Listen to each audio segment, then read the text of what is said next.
All right, let me start with a question. What if your greatest victory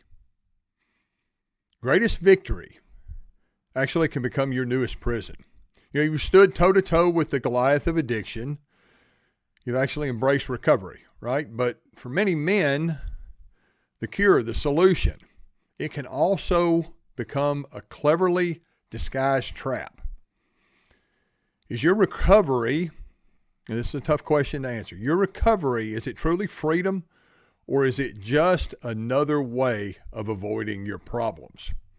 Think about that question. Title of today's session, The Hidden Addiction, When Recovery Becomes Your New Escape.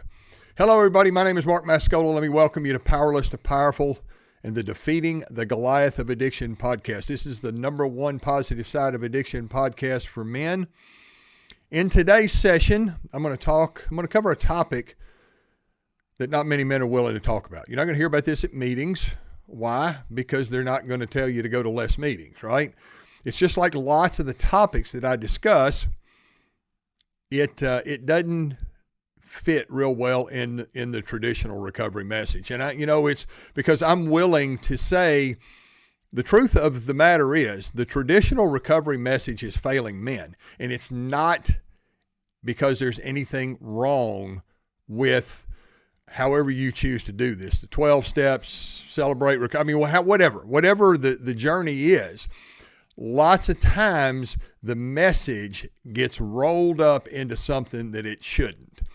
So in today's session, what we're going to talk about is when is going to a meeting helping? Number one, helping you. Number two, being of service to others, or when is it you just escaping something you know that you ought to be doing? So I'm working with this guy, and it's been years ago. He's been clean and sober 6, 7, 8 years now. But I can remember a story. He called me one day and he was just nuts. He was pissed off about everything. He said, man, I really need to talk. I'm headed to a meeting. I just got in a big fight with my dad. And, it's just like most of the things in recovery. You have to understand cause and effect. So I always help guys not focus on the effect. Don't focus on why you're feeling bad. Well, that's the effect. What happened that caused you to feel that way? So I said, why are you in a fight with your dad? What's up? And he says to me, well, man, I've got this trailer that's been sitting over there in his yard with a flat tire, and he's been wanting me to move it. And we just had this big blow up about it. And man, I just got to go to a meeting. I'm crazy. And I said, man, so let me ask you, when you get out of the meeting, is the trailer still sitting there with a flat tire? And he said, yep. And I said, so have you accomplished anything? Because what's going to happen is you're going to go sit in a meeting for an hour and you're going to feel good. And then you get right back out. And the next time you bump into your dad, you're going to be fighting again.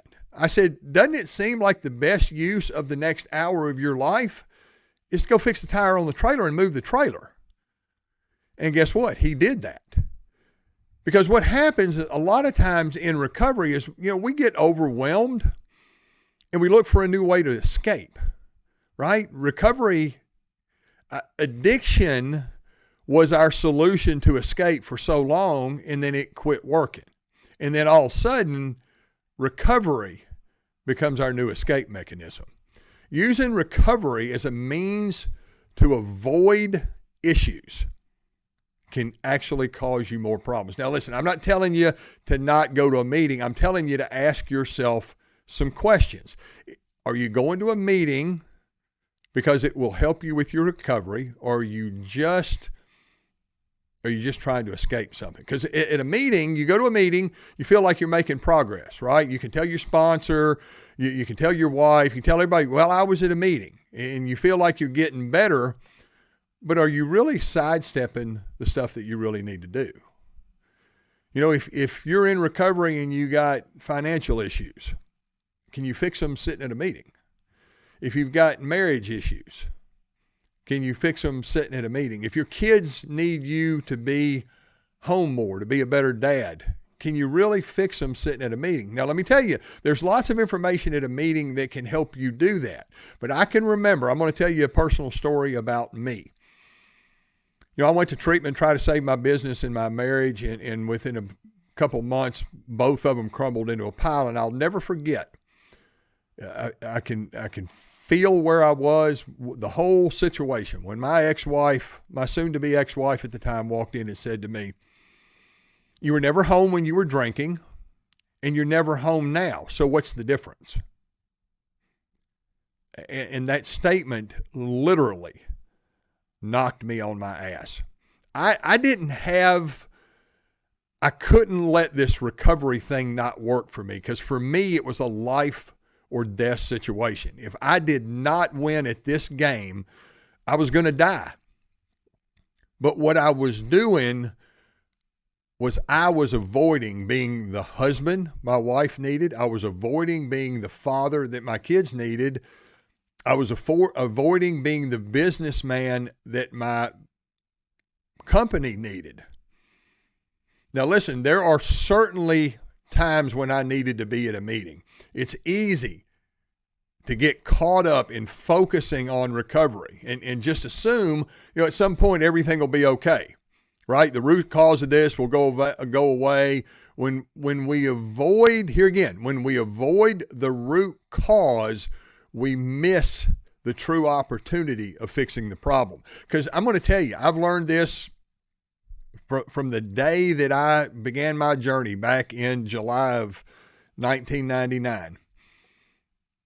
The root cause of your problems is not your addiction. Your addiction is the effect of your not living the life that you're meant to live.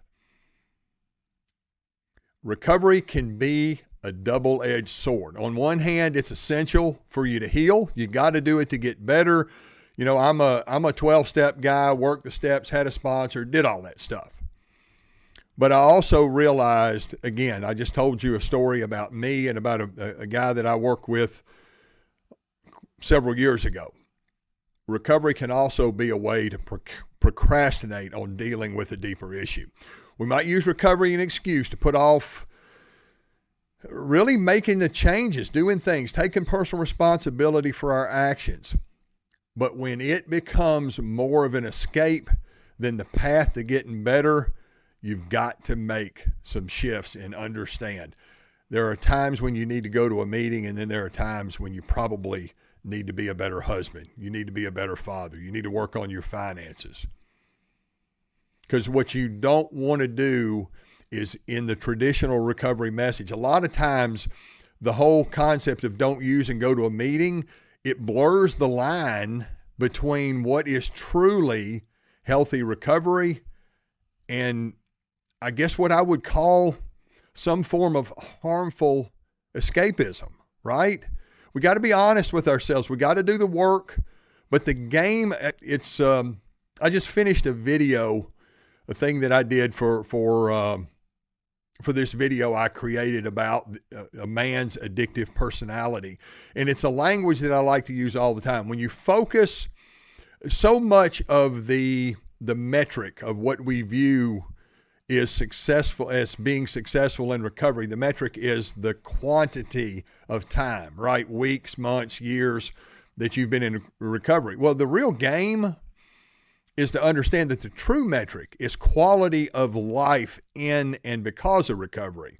I learned this early on in my recovery, that when I focus on the quality of my recovery and the quality of my life in recovery, the quantity takes care of itself. So that's what you got to ask yourself. I've seen this happen in my life. I've seen it happen to the people around. When we start this never-ending, what is a never-ending recovery journey, right? We love to talk about this one day at a time thing.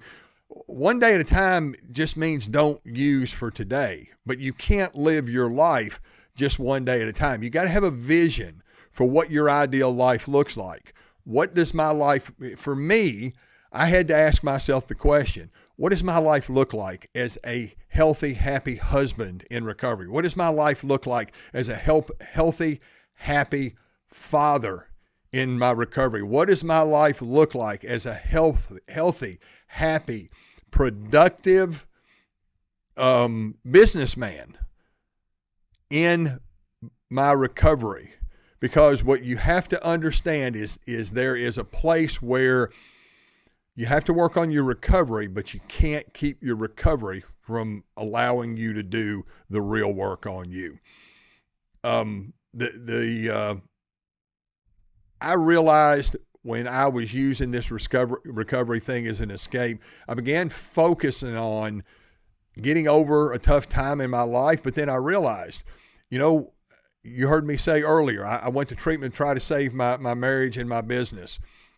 They both crumbled into a pile, but I had to be a really good ex-husband, and I had to get back out and generate the kind of income that it took me to be the father and the productive man that I wanted to be. So in closing this thing, I want you to understand, one of the things that I do here on this podcast, not so much is giving you all the answers as maybe it is helping you ask some questions that nobody else may help you ask. Right? Here's one of them. What can you do to make sure that you're using your recovery to get better and not as the same escape that you were using your addiction for? The key is awareness, being aware, being awake, understanding what you're trying to accomplish, right? The game is to get clean and sober, but the game of staying clean and sober is fixing your life.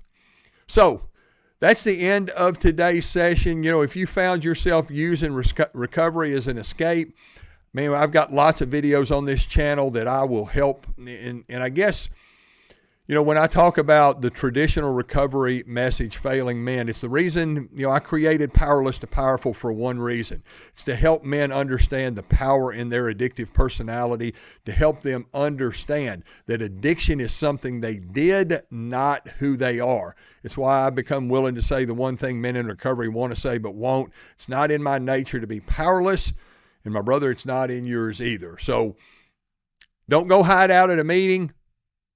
Stand toe-to-toe with the things that you need to. Learn how to be a great husband. Learn how to be a great father. Learn how to be a great businessman. Learn how to be an impactful leader in your home and in your community. And just so you'll know, if you want more information like today's session, be sure and like and subscribe. If you've got any comments, I'd love to hear them. That's the end of today's session. Till next time, go out and be the best and most powerful version of yourself. My name is Mark. I went from powerless to powerful, and you can too. Have a great day. You absolutely deserve it. Bye for now.